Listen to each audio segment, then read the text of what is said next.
Gabriel Mokia est président du MDCO, le mouvement des démocrates congolais, et il a été pendant longtemps membre de l'opposition. Il a fait même la prison. Aujourd'hui, avec lui, on va parler de ce second mandat de Félix-Antoine Tshisekedi, les défis qui attendent à la fois la présidence de la République et le prochain gouvernement, avec qui il faut composer pour que finalement Tshisekedi réussisse son mandat, s'il faut qu'il réussisse en tout cas. Bonsoir, bienvenue à vous, Président. Bonsoir, monsieur le journaliste. Vous allez bien, Président? Oui, ça va. Très bien. Oui. Et le parti politique, ça, on entend de moins en moins parler maintenant de MDCO. C'est ça les partis politiques du pays. Quand les élections sont passées, vous trouverez que les partis politiques deviennent un point mort. Passent sous silence. Sous silence. Mais après, on va reprendre des activités comme d'habitude. Okay. Donc là, il n'y a pas de problème. Alors, votre parti politique, c'est le mouvement des démocrates congolais. Oui. Alors, vous n'êtes plus de l'opposition, vous êtes proche du pouvoir en place. Ben oui, effectivement. Théoriquement ou dans la pratique aussi? Bon, pas encore dans la pratique, mais je suis du pouvoir. Oui. Parce que dès les premiers jours du mandat du président de la République, je me suis prononcé que je suis avec les chefs de l'État. Et même avant cela, on a été avec son père, avec son parti, et tout le monde, tous nous étions dans l'opposition ensemble. Et maintenant, nous sommes au pouvoir. Comme nous sommes au pouvoir, nous devons aussi vivre les bénéfices du pouvoir. C'est vrai, quand vous étiez dans l'opposition, tout ne baignait pas dans l'huile pour vous. Hein. Vous avez été en prison en 2008, 2009, j'étais toujours à prison. Offense au chef de l'État, outrage. Des prisons et des prisons. Ouais.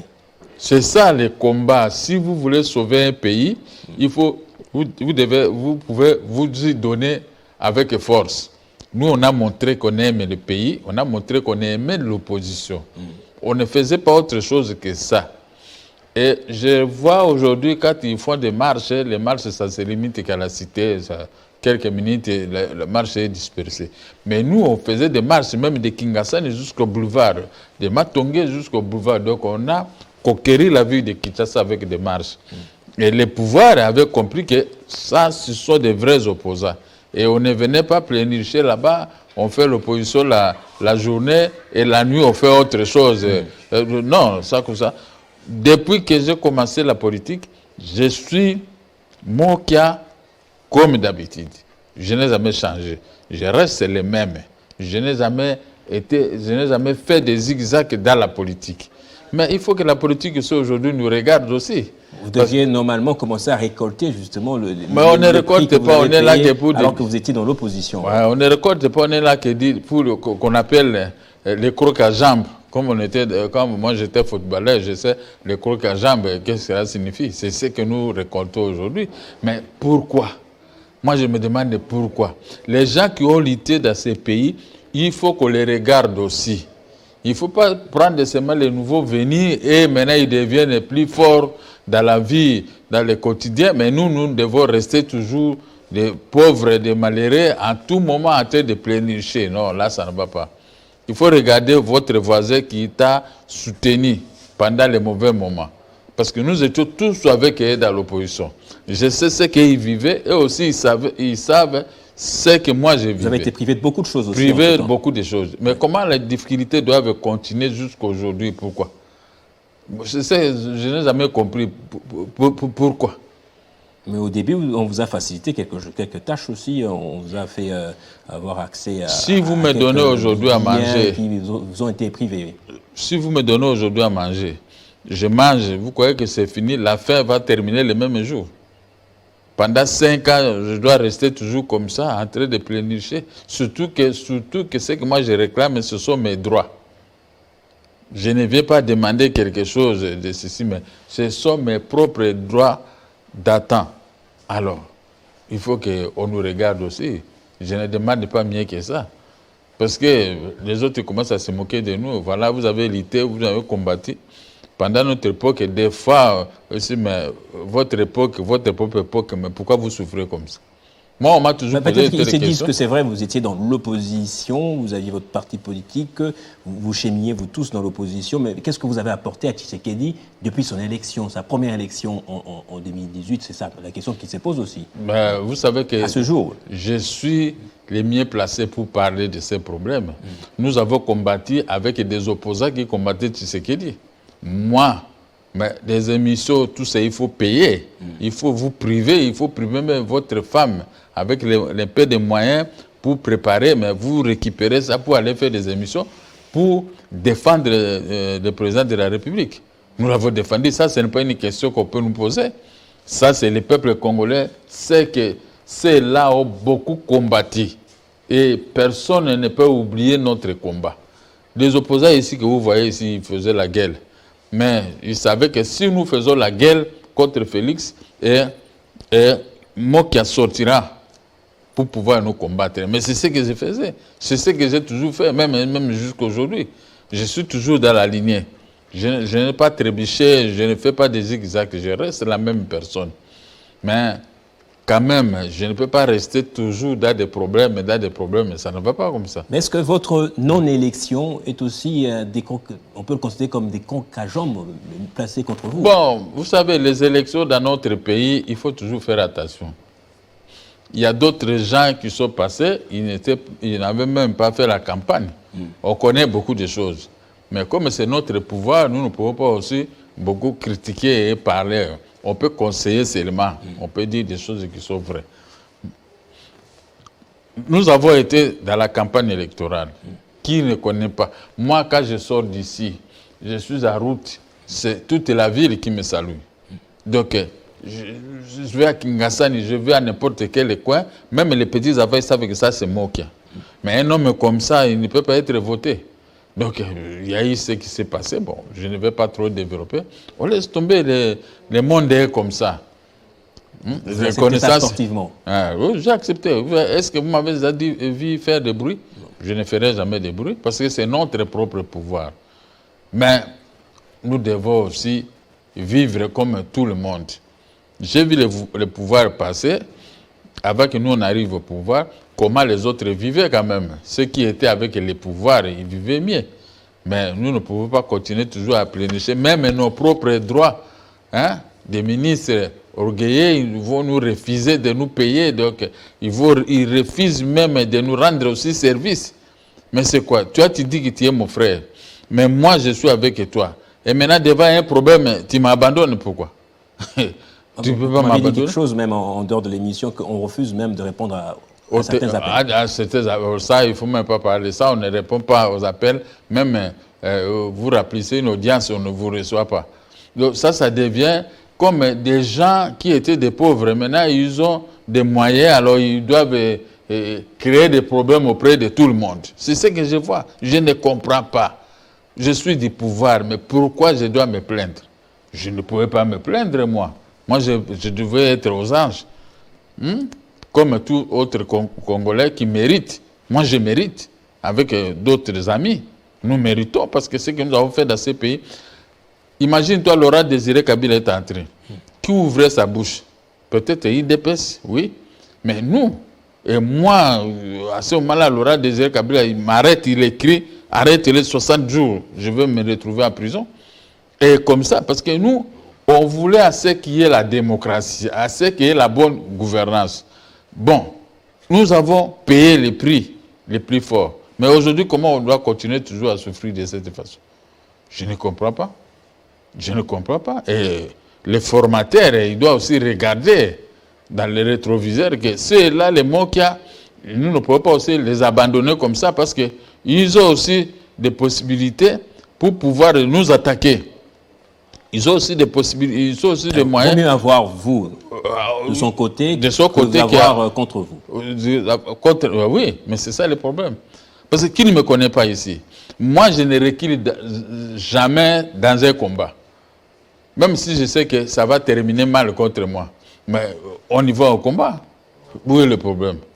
Tout ce que j'ai fait ici, hein, tout le monde, même quand j'étais en Europe ici, je me mets ici, je ne m'attendais pas que je suis connu de la même façon, même en Europe, en Espagne, en Suisse, et en Belgique et en France et partout. Donc vous voyez que même en Afrique du Sud, j'arrive, il y a des gens qui regardent et me disent, je t'ai vu à la télévision, tu es congolais, tu étais opposant. Vous voyez? Donc ça montre que j'ai beaucoup travaillé. Moi-même, je ne peux pas dire que je suis fier de ça, mais je suis très content de ça. Que je sois connu de cette façon parce que j'ai combattu pour les pays, pour tout un peuple. Parce que arrêter quelqu'un comme ça, aller le tuer, faire ceci, mais avant de poser de tels actes, vous savez que les mots qui sont là, ils vont dénoncer. Vous voyez, des fois, des pouvoirs aussi regrettent que, comme il y a des mots qui ici, ils veulent faire quelque chose, il faut freiner un peu parce que, et aussi, la bouche, c'est une arme. Hein? C'est une arme. Donc, cette arme ici a servi le pays. Mais aujourd'hui, le pays aussi doit me servir, doit me regarder. On ne peut pas me laisser à cet état. Comment? Augustin Kabouya avait donné le premier modèle ou le premier draft de sa mission d'information au chef de l'État qui lui a dit d'aller le parachever. Actuellement, il continue peut-être les rencontres, les consultations en vue de la publication du prochain gouvernement. Alors, comment doit être ce gouvernement et pour quel but principalement? Le but de ce gouvernement doit être d'abord sauver le pays. Ouais. Combattre ceux qui nous combattent. Tel était mon programme dès le début. J'ai dit, si je suis dans un gouvernement, dans un tel poste de responsabilité, ceux qui nous attaquent aujourd'hui, ils vont avoir peur. Parce qu'ils savent que Mokia n'est pas n'importe qui. Mais je crois qu'on n'a pas tenu compte de ça. Mais les réalités sont là aujourd'hui. J'avais dit, avec moi au moins, il y aura un changement. Mais il y a des gens qui vont raconter de n'importe quoi aux décideurs pour que on ne peut pas prendre ce que nous disons à compte. C'est une erreur très grave. Qui ne sait pas qui est mort qui est ici au Congo, dans le monde ici, qui ne connaît pas? Moi, j'ai ma façon de travailler. Et avec moi, je ne badine pas. Augustin Kabouya, il est un formateur, non? Bon, je ne sais pas qui sera. Il a encore la mission d'information, formateur du gouvernement, on le dit aussi, oui. Il va être lui-même aussi le formateur du gouvernement? Peut-être formateur, mais pas le Premier ministre. Et là, jusque-là, on est dans la confusion en ce qui concerne les termes. Oui, il n'y a pas la confusion parce que le président va compléter les rapports. Oui. C'est ça. Il est informateur, donc, jusque-là. Il est informateur jusque-là. Oui. Parce qu'il continue à compléter son rapport pour donner au chef de l'État. Oui. Après, le chef de l'État va nommer un informateur. À ce moment, c'est celui-là que nous disons qu'il doit aussi nous regarder. Il ne faut pas seulement regarder les nouveaux venus parce qu'ils ont des amitiés. Vous voyez aussi les anciens qui ont combattu, qui ont payé de leur sang des autres et les prix forts. Vous savez, être à prison, c'est très triste. Hein? Vous laissez les enfants à la cité, vous ne savez pas comment ils vivent, et ça fait triste. Moi, quand je sortais dans des prisons, je regardais mes affaires, vraiment, j'avais la tristesse. Pourquoi j'ai fait ça à ces jeunes-là? Donc, on va voir le comportement des formateurs. S'il va aussi nous regarder, c'est mieux. Même des ministres, ils doivent aussi nous regarder. Quand on se voit, on cause avec toi. Je vous dis, comme ce que je disais aussi au ministre de Kabila. Je viens, on cause, il me reçoit, il m'appelle, on discute. Mais tel n'est pas le cas aujourd'hui. Aujourd'hui, c'est comme on dit que vous recevoir les lots et pona bilongi. Là, ça ne va pas. Là, ça ne va pas. Pour moi, je trouve ça, c'est injuste. Comment est Koko pona bilongi? Alors que vous savez que je suis avec toi et je ne peux pas vous trahir. Mais faites quelque chose, parce que le peuple nous regarde. Le peuple sait que comment moi qui peux souffrir alors qu'il a fait ceci, il est ceci, il est cela. Donc, il faut aussi sauver votre peau, sauver votre honneur. Il y a des gens où le peuple aime. Le peuple aime. Quand vous me nommez dans tel poste, vous savez que le peuple sera très content. Parce qu'il dit que c'est le nôtre. C'est le nôtre. Celui-là, c'est le nôtre.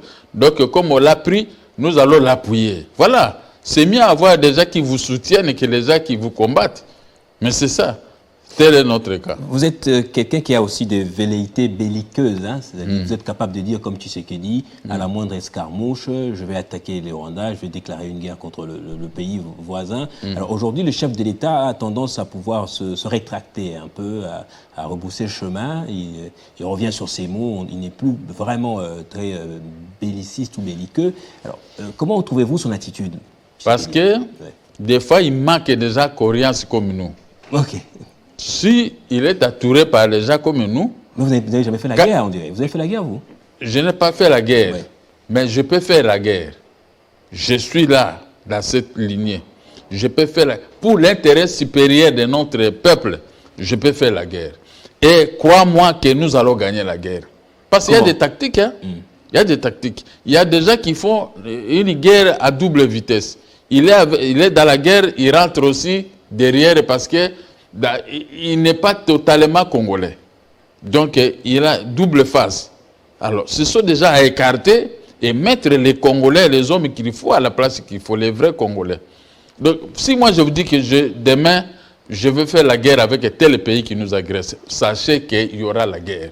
Quels que soient les problèmes, il y aura la guerre. Et ces pays vont avoir peur de commencer. Vous voyez, des petits pays africains ici qui viennent nous attaquer. Les Congo, moi je vois les Congo, sous Mobutu, quand vous bougez quelques fleurs dans les frontières de la République, les mêmes jours ou le lendemain matin, on vient vous bombarder et vous n'allez plus avoir l'idée de venir attaquer notre pays. Donc c'est comme ça. Aujourd'hui, l'option militaire semble être écartée de plus en plus. Des voix demandent le dialogue, l'Union africaine, l'Union européenne. On demande à ce que les feuilles de route à la fois de Luanda et de Nairobi soient remises en service. Alors pourquoi cela? Non, parce que il y a ces investisseurs qui viennent envoyer certains pays pour pouvoir nous attaquer. C'est sauté qui arrive à étouffer les faits. Ils viennent là, ils traversent pour dire le contraire de ce que l'idée des Congolais ne puisse pas triompher.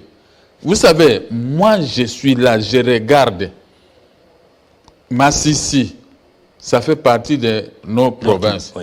Mais comment vous pouvez venir attaquer et prendre une partie de Massissi et vous restez là? Moi, je viens de Paris. Oui. Va et peut prendre même une province ou Montpellier ou quoi à France. Vous prenez ça. Vous croyez que vous allez rester tranquille là-bas? Parce que peut-être militairement, le pays est prêt à affronter, même lorsqu'il s'agira de faire face à une armée bien munie, quoi. Mais c'est ce que je veux que ça soit ici. Parce qu'avec nous, au moins au pouvoir, nous allons donner des idées. Comment former une armée qui peut attaquer n'importe qui. Et de n'importe qui, ils vont avoir peur de notre pays. Parce qu'il faut toujours rester là, trop vigilant. Et prêt à se découdre avec n'importe qui. Vous voyez, à l'époque de Mobutu, si les gens venaient nous attaquer, ce sont les Congolais même qui fabriquaient quelques rébellions ici. Mais il y a toujours des gens derrière qui viennent souffler, va faire ça, nous allons vous aider.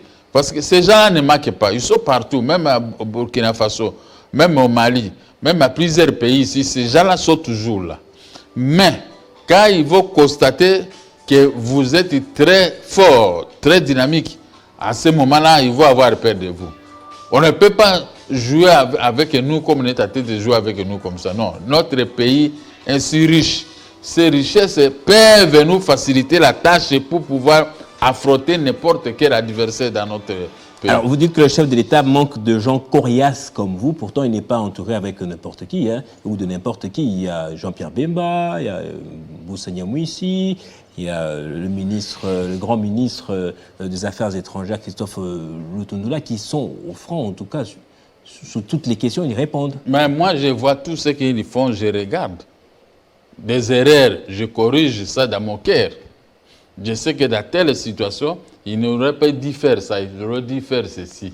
Il faut faire ceci, il faut faire ça. C'est comme ça, non? Moi-même, mon fils, même un enfant, si tu me corriges, tu me dis des choses, je vais écouter et je vais changer pour faire ce que vous voulez. Vous voyez, ne croyez pas que nous sommes là, nous sommes des amours. Parce que vous a nommé dans tel poste, donc vous avez la capacité de tout faire. Mais les restes, moi je regarde. Moi-même, je suis à tête de regarder. Je vois que dans tel endroit, on aurait dû faire ceci. Regardez comme on occupe Bunagana. Est-ce que vous trouvez ça normal que nous sommes une république née dans une grande république comme la nôtre? Comment on peut occuper Bunagana des mois et des mois et des années? Ça ne peut pas se faire. Avec nous, je vais mettre tout en marche pour récupérer Bunagana, pour chasser tous ces gens-là. Donc, vous savez, si on vous attrape avec une femme d'autrui, est-ce qu'à ce moment-là, vous serez encore très fort? Vous devenez trop faible. Quelque chose, qu'est-ce que vous pouvez faire là-bas? Vous allez vous mettre à genoux pour demander des excuses, présenter des excuses. C'est ça. Ils sont là en état d'adultère, les gens qui occupent Bunagana. Mais qu'est-ce qui nous manque, nous, pour se concentrer à sauter jusque-là? Parce que si nous sautons jusque-là, nous aurions l'appui de notre peuple. Parce qu'il faut toujours voir, quand vous combattez, derrière vous, il y a un peuple qui vous appuie. Ça, c'est un atout majeur. Donc, mais il y a le peuple civil qui appuie, mais il y a le peuple armé aussi, les Wazalendo, par exemple, qui sont aux côtés des FARDC. Ah, mais voilà. Il faut le mobiliser davantage. Ou quoi? Il faut mobiliser davantage. Et puis, nous avons ici des jeunes gens qui vendent des histoires dans les grandes avenues qui salissent la ville de Kinshasa. Vous ne savez pas que la ville est devenue trop sale comme ça. Mais tous ces gens-là, ce sont des majeurs. Ils peuvent aller faire la guerre. Ils peuvent aller défendre les pays. Vous voyez, Poutine, il est là seul contre tout le monde. Mais il est sauvé de quoi? Il est sauvé des peuples de ce pays. Ils viennent se faire arroler dans l'armée parce qu'ils s'arrolent pourquoi? C'est pour sauver les pays. L'honneur. C'est vrai, l'Ukraine maintenant est en manque d'hommes. Manque d'hommes. Plus de militaires. Mais Poutine n'en manque pas. Ouais. Parce que là, qu'il y a des problèmes, on a chanté ici dernièrement que non, Poutine, il est en faillite, les gens fuient les pays. Et c'est parce qu'il a dit on va commencer à embaucher ceux qui ont 26 ans, même 50 ans et tout ça. Mais aujourd'hui, tout le monde est en train d'entrer dans l'armée de Poutine sans tergiversation. Bon, c'est bien. Mais comme ici, chez nous, à Kinshasa, nous sommes trop nombreux sur les grandes avenues pour rien. Hein? Pour rien. Moi, quand je me promène ici, je vais au bureau, je vois dans mon bureau, à tout près du bureau, à partir de la ville ici, plein de monde. Tout le monde a été de vendre des cigarettes, qui chikwang, qui... Mais qu'est-ce qu'ils font là, ces gens? Ils vendent de n'importe quoi. Et pour finir, voir que la RDC n'a pas de riches. Il n'y a pas de riches dans notre pays. Comme dans d'autres pays, vous voyez une société... Comme vous l'êtes plus, apparemment. Bon, moi, je ne fais plus des affaires. Oui. Moi, j'étais un homme d'affaires. Et moi, bon, tu as posé une bonne question. Mais moi, quand j'étais, comme ce que j'ai dit aujourd'hui, j'étais un opérateur économique.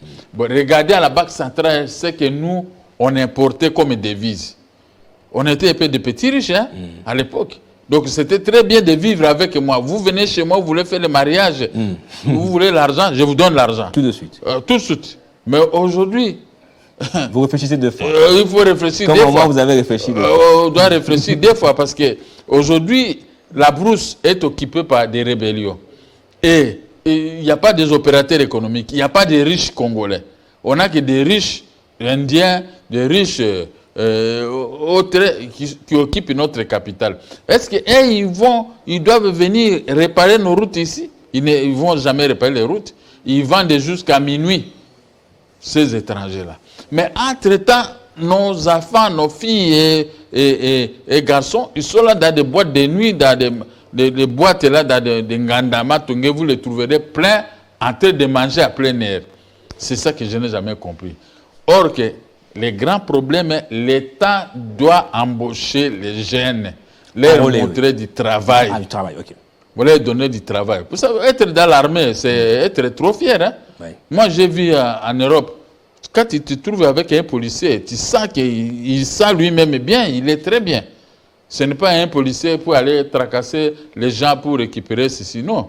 Vous savez que au même moment, vous vous posez la question, donc c'est que l'État ici, vraiment, l'État, il fait de bonnes choses. Hein. Voilà, il encadre bien ses enfants. Donc c'est ça. Alors on va terminer par deux petites questions puisqu'on a parlé de Kinshasa. Ouais. Quel est d'après vous le vrai problème de notre capitale, en tout cas congestionné par les embouteillages, on est asphyxié par la surpopulation, c'est quoi la solution aussi?